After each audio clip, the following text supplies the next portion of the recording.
This just in, Anheuser-Busch whistleblower alleges Dylan Mulvaney fiasco was planned and a strategic destruction of Bud Light. Kind of what everybody feels like. Like, it's too obvious that they would just mistakenly, do this and not expect these repercussions. I mean, anybody could tell you what was going to happen. From the article, Bud Light's controversial partnership with transgender influencer Dylan Mulvaney could have been a strategic attempt to permanently alter the brand's audience, according to an anonymous former employee. Now, we all remember when the VP of marketing, Alyssa Heinerscheid, said this. Bud Light had been kind of a brand of fratty, kind of out of touch humor, and it was really important that we had another approach. What does evolve and elevate mean? It means inclusivity. It means shifting the tone. Enter the Dylan Mulvaney Bud Light can, and if you don't know who Dylan Mulvaney is, well, here's all you need to know.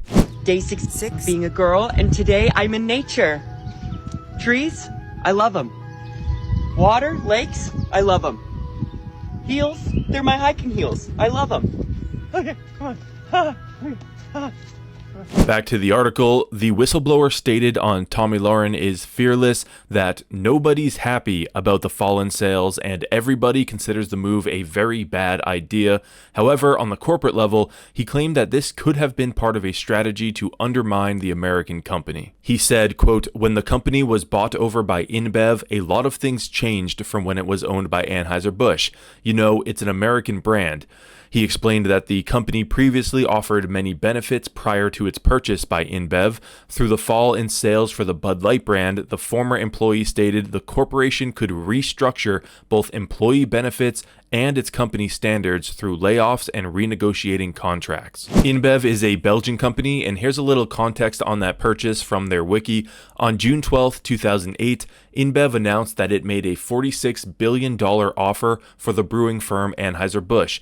This merger joined two of the world's four largest brewing companies based on revenue and created a company that brews three of the top beers in the world: Bud Light, Budweiser, and Skol. So what this whistleblower is saying is that this was more of a controlled demolition than it was just a boneheaded mistake by the marketing department. He's saying that Bud Light was intentionally tanked so that they could renegotiate contracts and presumably get a better deal. He continues, quote, "Bud Light has been failing for many years. We've talked about that for many years. The numbers have just, little by little deteriorated. And it feels like they said, let's put the nail in the coffin.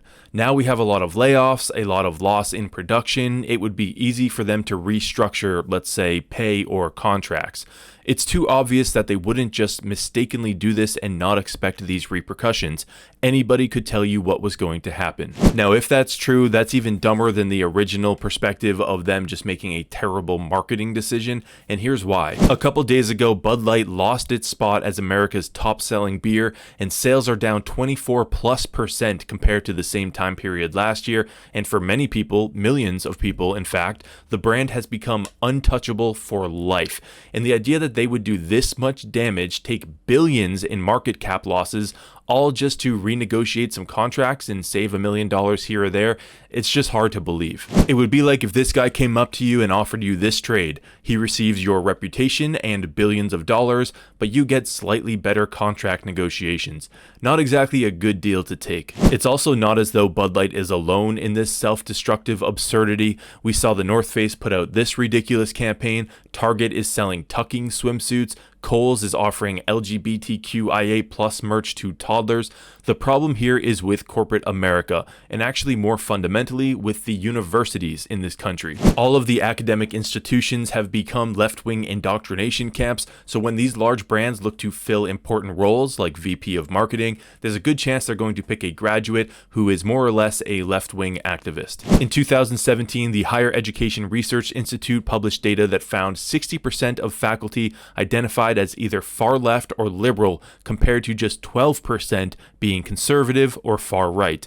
In 1989, the liberal-conservative ratio of faculty was 2.3, so in less than 30 years, the ratio of liberal-identifying faculty to conservative faculty had more than doubled to 5. I actually just did a video on how even Fox News has caught the woke virus. Now, they are headquartered in New York City, which is a far-left city, so as they hire for positions, even if they try to avoid it, it, they are going to naturally bring in people from the left. It's simply a numbers game, and the same rule applies to companies who are hiring from these universities, especially the so-called elite ones.